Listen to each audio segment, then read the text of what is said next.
Buenas tardes.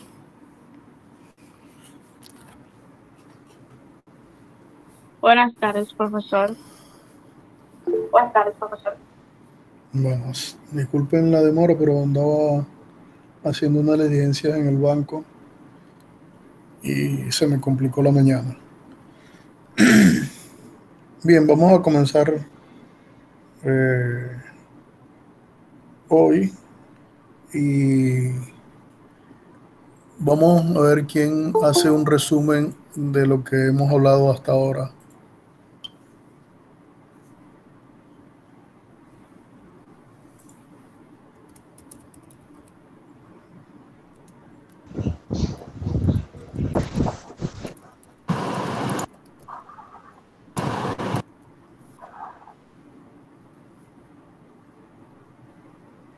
Bueno, hasta ahora hemos hablado sobre todo lo que tenga que ver relacionado con teoría de conjuntos, además de que en la clase pasada usted había hablado sobre la unión, intersección, la diferencia y diferencia simétrica. También expuso algunos pequeños ejemplos explicándonos y habló sobre algunos tipos de demostraciones. También nos ayudó con algunos tipos de demostraciones, sean con unión o intersección, y también si tiene alguna diferencia o diferencia simétrica.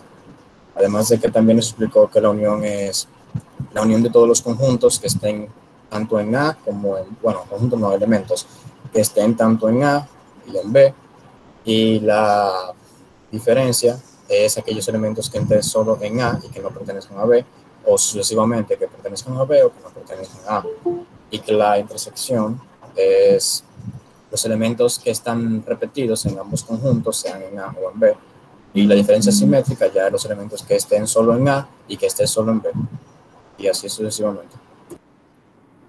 Bien, y hablamos también acerca de los diagramas de Venn, ¿o no? Usted lo Sí. comenzó, pero dijo que lo iba a terminar hoy. Lo comencé y dije que iba a También se terminar habló. hoy. Sí.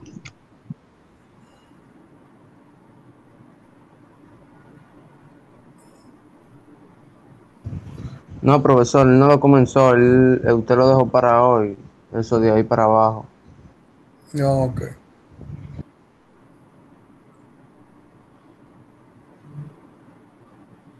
¿Qué más? ¿Alguien más que aporte algo? Bueno, también hemos hablado del conjunto universal, del complemento de un conjunto, Del complejo de, del complemento, a complemento. sí, de la demostración por doble inclusión, entre otras cosas. Mm.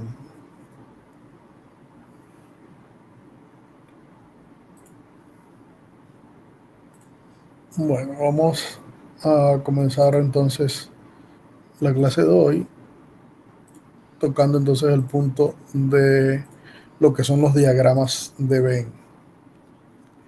Los diagramas de Venn son representaciones gráficas de las operaciones de conjuntos.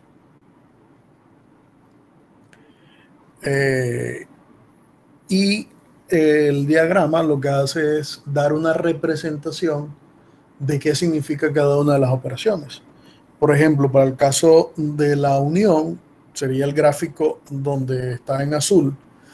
La unión de dos conjuntos representa exactamente todas esas partes sombreadas. Es decir, que si A es el conjunto que está delimitado allí y B es el conjunto que está delimitado allí, la unión gráficamente lo que se ve es que es toda esa colección, o sea, toda esa agrupación que está allí sombreada en azul.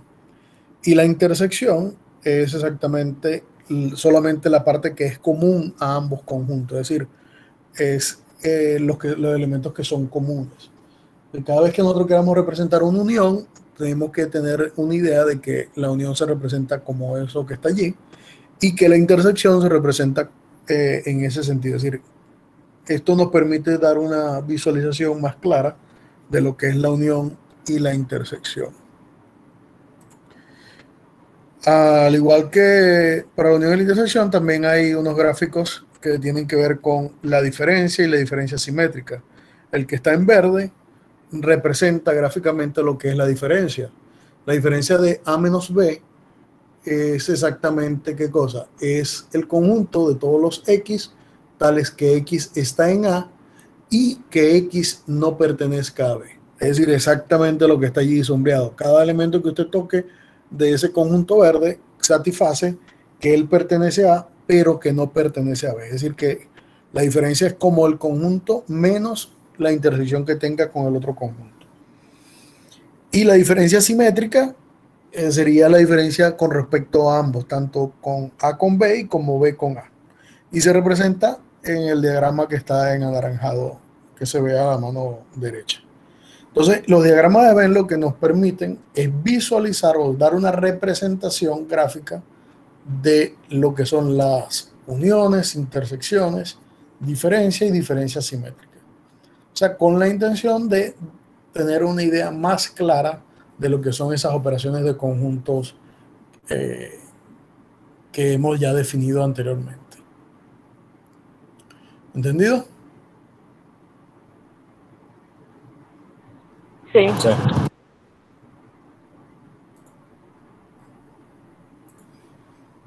Bien, vamos entonces, una vez que tenemos eso claro, vamos entonces ahora a tocar un punto que es de mucha importancia porque se trata de lo que es la traducción de la lógica simbólica en la teoría de conjuntos. Bien, lo primero que debemos pensar es cómo, o sea, o qué representa el símbolo de unión intersección en la representación de la simbología de la lógica proposicional.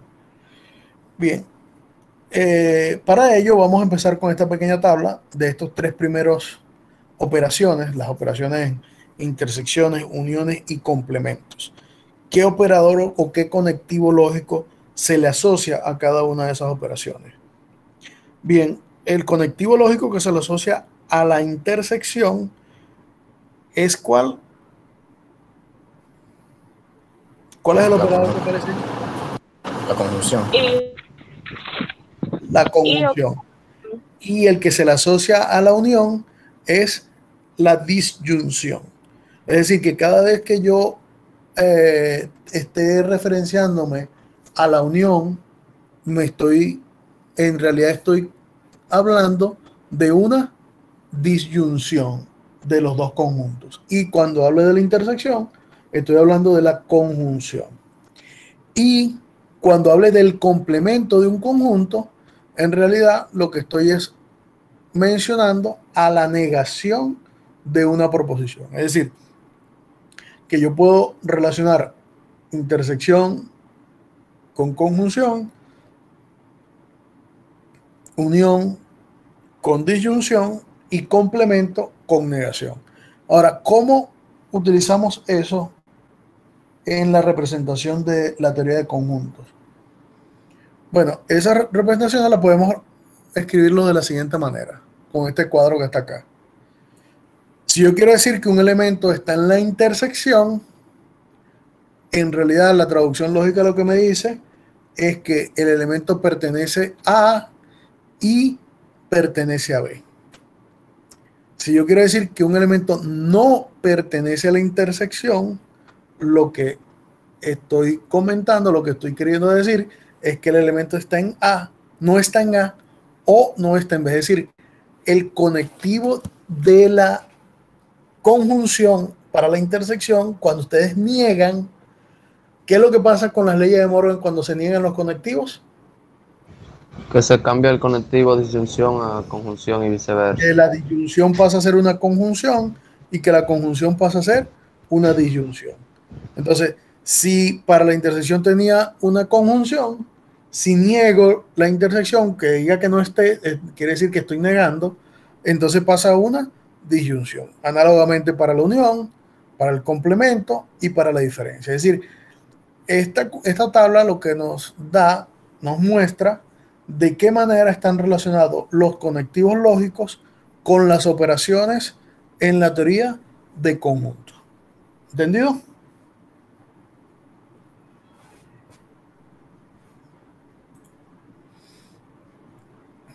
Bien, otra de las cosas que nosotros vimos en la lógica proposicional fueron los cuantificadores. Hay dos tipos de cuantificadores en, en la teoría de la lógica proposicional, la lógica de predicados también, que son el cuantificador universal, que es que se refiere que es a todo elemento que ocurra o que ocurra siempre, significa que estamos hablando de un cuantificador universal, y el cuantificador existencial, que solamente garantiza que exista, que pueda hacer que ocurra, ¿verdad? No tiene que ocurrir siempre, pero puede ocurrir. Entonces ese significa el cuantificador existencial, ¿ya? Y nosotros, si lo asociamos con una operación de teoría de conjunto, por ejemplo, con la inclusión, ¿cómo utilizamos el cuantificador universal en la inclusión? Bueno, la definición de que A está contenido en B dice que todo elemento que está en A también es un elemento que pertenece a B. Llevado a la lógica simbólica, eso se escribe como lo que está del lado derecho. Si A está contenido en B, lo que quiere decir es que para todo X se satisface que X pertenece a A, entonces X pertenece a B. Ahora, si yo negara el cuantificador universal para todo, como las cosas en lógica son como las leyes de Morgan que cambian, la negación del cuantificador universal para todo se cambia por el cuantificador existencial. Entonces, cuando yo digo que A no está contenido en B, lo que quiero decir es que existe un elemento que satisface, que pertenece a y que no pertenece a B. Entonces, aquí estamos en presencia de el uso del cuantificador existencial y el cuantificador universal asociado a alguna operación de la teoría de conjunto. ¿Qué otras operaciones podemos tener de los cuantificadores universal y existencial en la teoría de conjunto? Bueno, algunas relaciones como estas que están acá. Por ejemplo, ya las dos primeras las acabamos de ver. La tercera y la cuarta es la igualdad, decir que dos conjuntos son iguales. Entonces, traducido a la lógica simbólica o proposicional, lo que quiere decir es que para todo X se satisface que X está en A si y solamente si X está en B. Y la negación de que A no sea igual a B, lo que dice es que existe un X tal que satisface alguna de las dos cosas que están ahí mencionadas. Que si X pertenece a A, entonces X no pertenece a B, y que si X no pertenece a A y X pertenece a B. Es decir, alguna de esas dos se satisface porque tengo el conectivo O acá. Análogamente lo podemos ver para la intersección y podríamos completar esta tabla, que ya quedaría como ejercicio de ustedes, completar esta tabla para el resto de las operaciones con la teoría de conjunto, que sería la unión, la diferencia simétrica, etcétera, etcétera, etcétera. Es decir, eso es parte de lo que ustedes deben realizar. Ahora, en resumen, los cuantificadores universales se comportan de la siguiente manera. Si yo niego el cuantificador universal el cuantificador universal para todo, su negación implica que yo puedo, en vez de utilizar la negación del para todo, utilizo la existencia de la negación de la proposición. Igualmente, si yo tengo la negación de un cuantificador existencial de una proposición, entonces su equivalencia lógica se convierte en el cuantificador universal de la negación de la proposición. Es decir, yo puedo utilizar esas equivalencias lógicas para hacer equivalencia. Entonces, ¿cómo se hace eso? Bueno, por ejemplo, este que está acá. Considere la fórmula que está allí escrita y escribe una equivalencia de esa fórmula. Bien, vamos a hacer eso para que entiendan.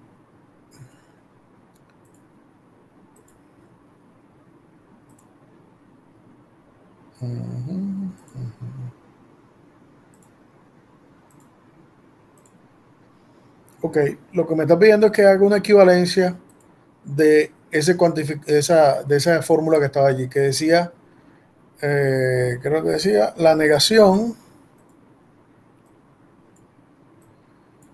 de para todo x está en A implica que x no está en B, que x está en A implica que x está en B. Eso es lo que me está pidiendo, que haga una equivalencia lógica de ese cuantificador. Bien, si yo voy a hacer una equivalencia lógica de eso, lo primero que debo hacer es ver cómo se comporta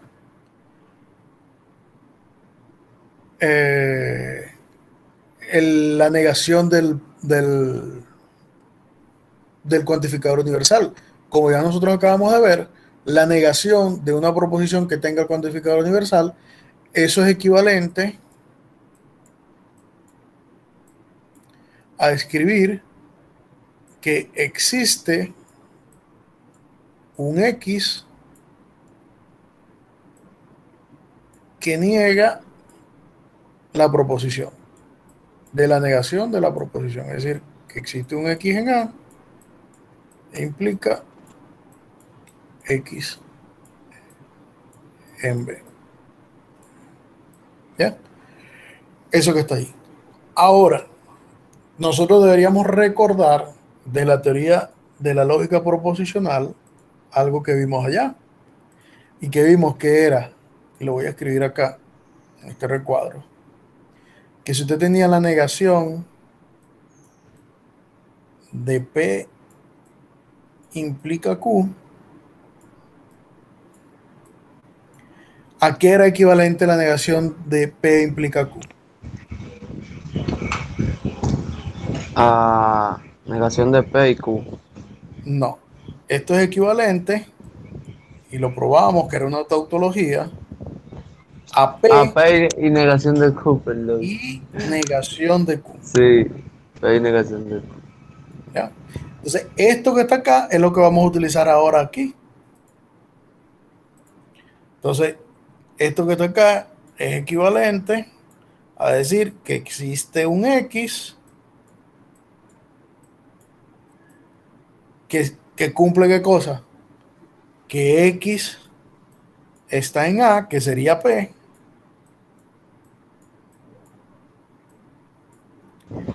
y negar esto que está acá, pero negar que X está en B es escribir que X No está en B. no pertenece a B. ¿Ya?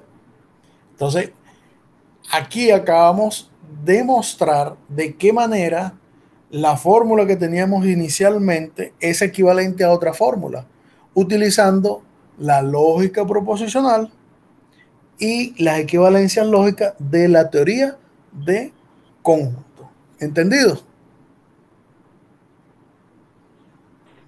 Sí. Ok, eso es lo que se pide para esta sección de la unidad, es decir, de ver de qué manera yo puedo estudiar la lógica proposicional aplicada a la teoría de conjuntos. Entonces, ahí hay otro ejemplo en el material y que me gustaría que ustedes intentaran hacerlo, y yo les voy a dar unos 10 minutos para que ustedes intenten escribir eso de acuerdo a lo que acabamos de ver en clase. Igualmente, su solución está allí, pero me gustaría que la intentaran hacer ustedes sin ver la solución. Entonces, El háganlo ejemplo allí. 13, profesor. Sí, el 13. El que está allí, Ok. el que estoy presentando allí en la pantalla.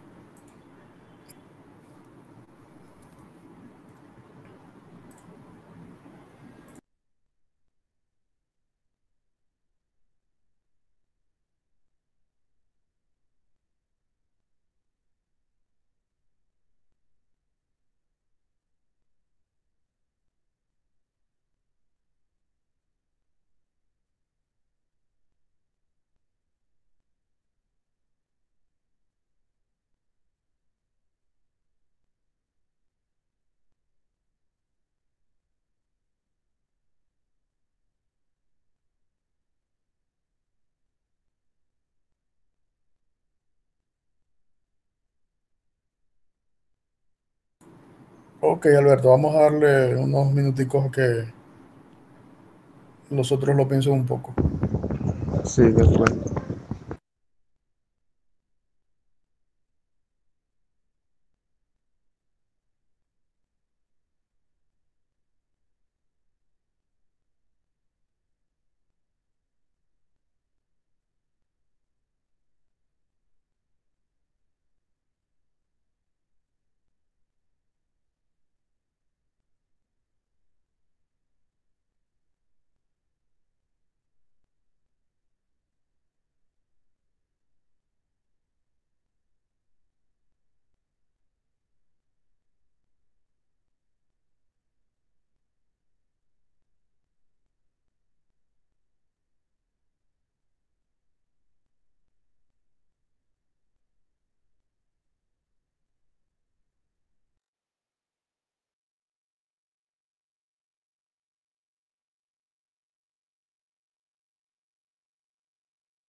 Bien, ya varios lo hicieron. Entonces, ¿quién quiere presentarlo y explicar un poco qué fue lo que hicieron?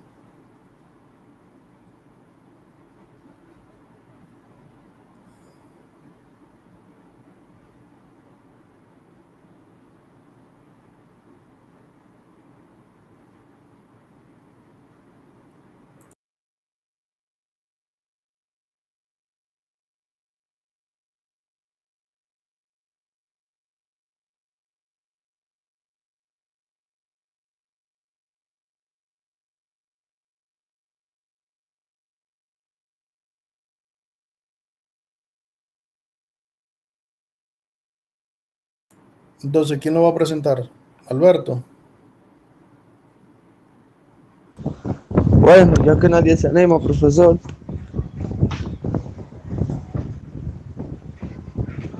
Bueno, preséntalo entonces. O sea, ¿lo explico oralmente o presento el cuaderno? Presenta el cuaderno y lo explicas. Mm, Deme un segundo, pues. O sea, profesor, yo lo realicé mentalmente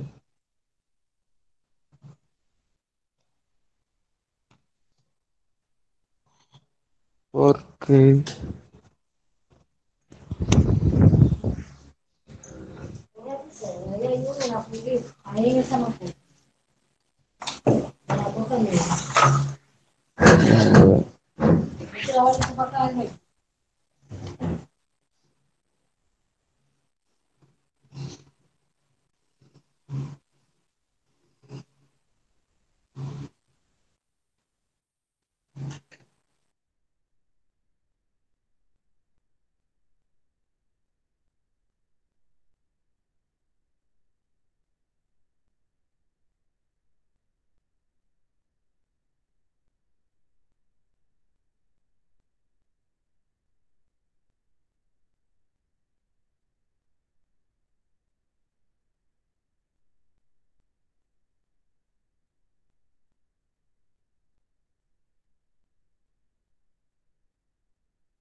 ¿Qué pasó? Se quedaron callados, mudos. ¿Alguien más que lo presente? ¿Lo haya hecho? Profesor, yo podría decirlo hablando. Bueno, dilo entonces hablando, si no lo puedes presentar. Entonces dice que la negación del cuantificador existencial X, tal que X no existe en A y o X existe en B. La equivalencia de negar No el existe. cuantificador. X no pertenece a A y X o X pertenece a B. No existe, pertenece. El Sí, único por que lo que yo dije. es el cuantificador existencial es el primero. Los otros no son de existencia.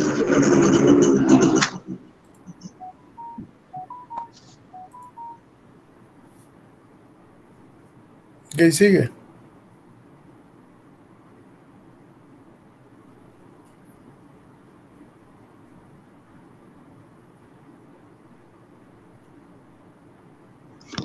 Entonces, la equivalencia lógica de negar el cuantificador existencial X para todo X, negación de que X exista en A o X existe en B. Entonces, el resultado sería, para todo X, X existe en A y X no existe en B. Vuelvo y te repito, ese símbolo no es de existencia, es de pertenencia. El único símbolo de existencia es el primero. X pertenece a A y X no pertenece a B. Ok, profe. Pero, ok. Ajá, Alberto, sí, estamos viendo lo que escribiste. Exactamente, eso es correcto, Alberto, lo que tú estás mostrando allí. Esa es la equivalencia de la fórmula esa que está allí. Bien, Ujú. Yo está muy tengo bien. eso mismo, solo que al Y parecer no lo estaba explicando bien. no, no lo estabas diciendo bien. Los símbolos los estás leyendo inversos. Pero está bien, también lo que dijiste está correcto, Emilio. Bien. eh, Vamos entonces a continuar con el último punto de esta unidad, que es el tema de producto cartesiano. Lo primero que tenemos que hablar a la hora de hablar de lo que es el producto cartesiano es acerca de la noción intuitiva de lo que es un par ordenado. Como lo dice su nombre, par ordenado, par se refiere a dos objetos o dos elementos, y cuando se le agrega la palabra ordenado, quiere decir que esos dos elementos preservan un cierto orden, es decir, un primer elemento y un segundo elemento. Ya que es un par, tiene dos elementos, entonces podríamos hablar de un primer elemento y un segundo elemento. Los pares ordenados, el conjunto que agrupa todos los pares ordenados, ese conjunto se le conoce como el producto cartesiano de los conjuntos. Es decir, cuando yo hable del producto cartesiano de A por B, lo que estoy hablando es del conjunto de todos los pares ordenados AB. ¿Ya? Vamos a ver si. Entonces, lo primero que debemos tener claro es la definición de un par ordenado. ¿Ya? Como par ordenado, el par ordenado se denota como entre paréntesis se escribe X, Y, que es muy distinto a escribir el conjunto XY, por ejemplo. Vamos a la pizarra.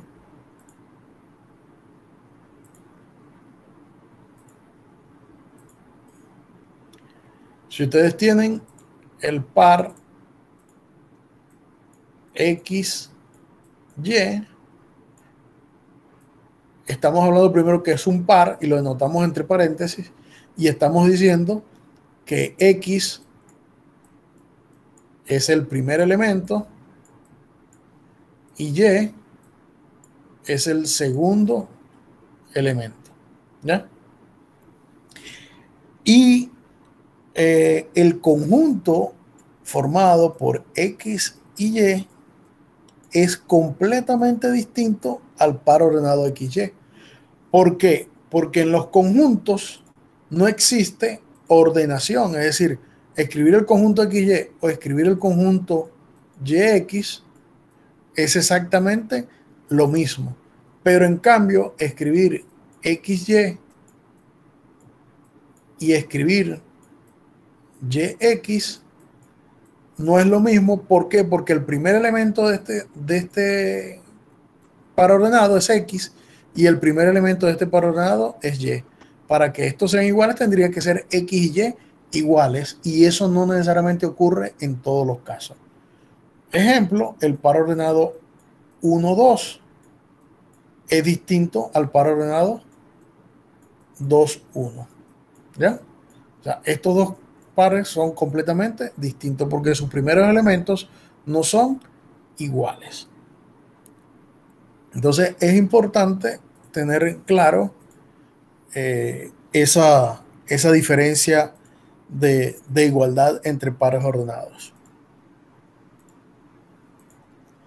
Entonces, a partir de esa idea, entonces nosotros definimos al conjunto que vamos a llamar producto cartesiano como el conjunto de todos los pares A y B, donde el primer elemento siempre pertenece al conjunto A y el segundo elemento siempre pertenece al conjunto B.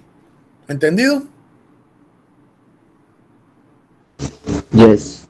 Sí. Sí. Ok. Entonces, ejemplo, supongamos que tenemos el siguiente ejemplo. Queremos calcular el producto cartesiano de A 1, 2 con B menos 1, 0 y 1. Eso lo podemos hacer. Incluso podemos darle otros nombres, así que no. Por ejemplo, yo tengo A, el conjunto 1, 2. Y B va a ser mi conjunto. Bueno, ya no sé cómo se llamaba, pero supongamos que le vamos a poner aquí otros nombres. 0, 1 y 3. Ese va a ser mi conjunto B. ¿Quién es el producto cartesiano de A con B? Bueno, según la definición de producto cartesiano, ¿quién es el producto cartesiano de A con B? Es sencillamente todos los pares ordenados donde el primer elemento está en A y el segundo elemento está en B. Es decir, tengo que escribir todas las posibilidades. En este caso, ¿cuántas posibilidades para el primer elemento hay? Hay 2 posibilidades. Entonces tengo el 1 y el 1 tengo que asociarlo con cada elemento del conjunto B. Entonces sería el par ordenado 1, 0, el par ordenado 1, 1, el par ordenado 1, 3. Y luego con el otro elemento de B, es decir, 2, 0, 2, 1 y 2, 3. Y allí tengo exactamente todos los elementos de mi producto cartesiano A por B. Pero si yo quisiese saber cuánto vale B por A o B producto cartesiano por A, entonces allí cambia un poco el asunto. ¿Por qué cambia? Bueno, porque ahora los primeros elementos de este conjunto van a ser elementos que están en B. Es decir, que tengo posibilidades para 0, 1 y 2. Entonces, con 0 tendría 0, 1 Y 3, profe. y 0, 2. Con 1 tengo 1, 1 y 1, 2. Y con 2, ¿qué tengo? 2, perdón, aquí no es 2, aquí es 3.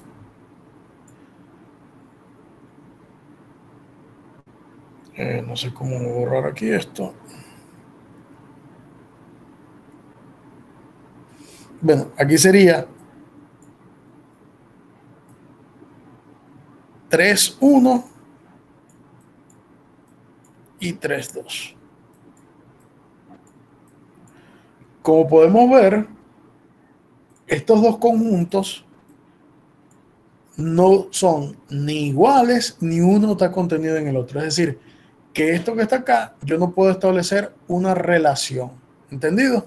Es decir, no puedo decir ni que son iguales, ni que este que está contenido en este, ni que este está contenido en el otro. Sencillamente, no hay una relación entre ellos. Y entonces no satisface la conmutatividad de conjuntos.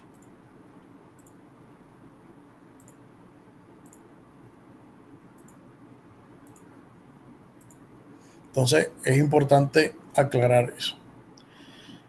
Ahora, dentro de esa teoría de esa nueva operación entre conjuntos que hemos definido que se llama producto cartesiano, existen una lista de propiedades que están agrupadas en esta que está acá.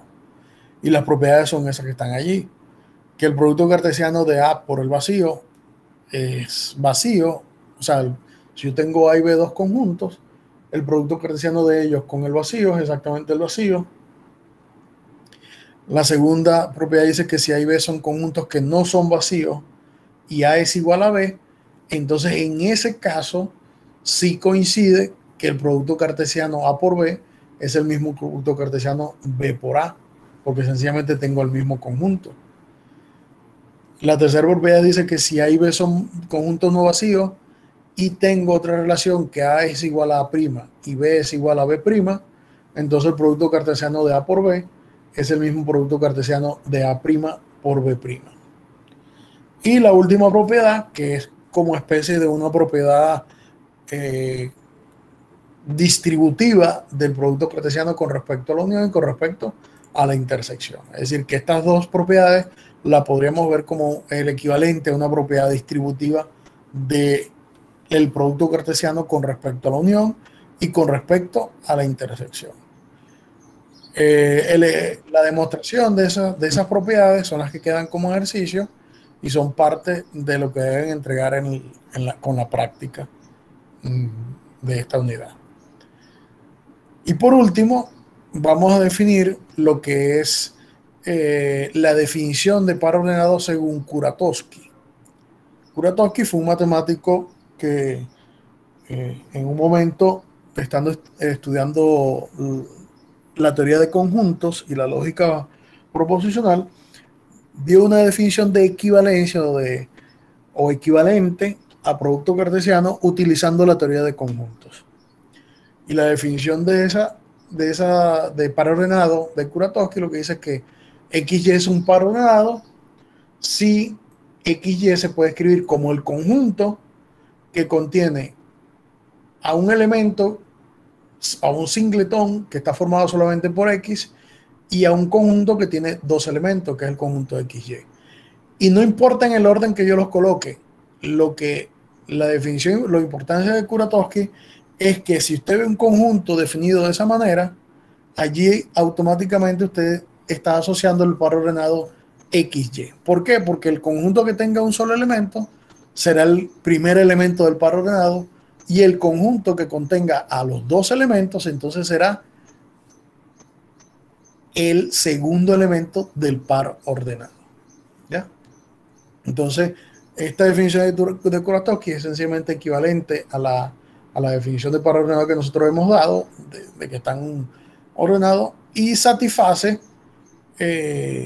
esta relación que está acá, que dice que un par ordenado XY es igual a un par ordenado ZW si solamente si el primer elemento de XY es igual al primer elemento de ZW y el segundo elemento de XY es igual al segundo elemento de ZW.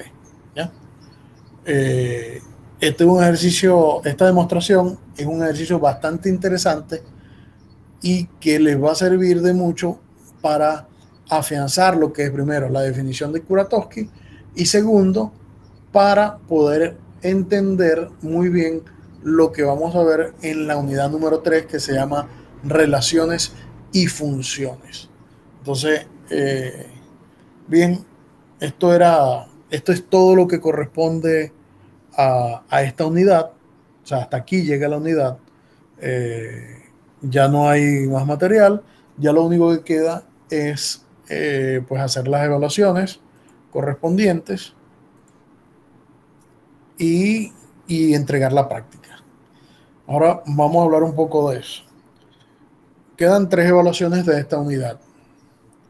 Un examen que vale 20%, un pruebín que vale 5% y la práctica de ejercicio que tiene un valor de 10%. Con eso, lo que quiero decirles es, la práctica ya tiene fecha para entrega, o sea, ustedes ya saben cuál es la entrega, y queda por fijar lo que es el examen y el pruebín. Primero, el pruebín es un examen, pero un examen corto, donde solamente van a responder 2 preguntas. ¿Entendido? Dos preguntas que pudieran ser parte de los ejercicios que tienen en la práctica, como parte de las preguntas que han surgido en el material o de las cosas que hemos mandado a demostrar que están dentro del material. O pudiera ser una pregunta que no está en nada de eso, pero tiene que ver con dos, que solamente van a responder dos preguntas. Sencillas, cortas, van a tener 50 minutos para hacer esa evaluación. Y esa evaluación será el día martes. El día martes, en el transcurso del día, ustedes van a tener habilitada la evaluación y la van a poder realizar. O sea, tienen que estar pendientes de tomarla en el momento justo, que tengan electricidad, que tengan internet, que tengan su cuaderno a la mano, su hoja donde hacer eso. Sí, el martes que viene, Emilce. Y el próximo viernes, no el de esta semana, sino el viernes que viene, es el examen de la unidad número 2. Es decir, el examen que vale 20%. El examen es similar al examen anterior. Van a salir una serie de preguntas donde ustedes van a responder, tienen que cargar el documento. Recuerden darle finalizar para que no tengan el problema de que el examen no se almacena debidamente, sino que queda allí y hay que recabar la información y pues tomar todas las precauciones, hacerlo con calma, tomar su tiempo y estar pendiente de su examen que van a tomar. El día viernes, el de esta semana, yo me voy a conectar entre 2 y 3 de la tarde.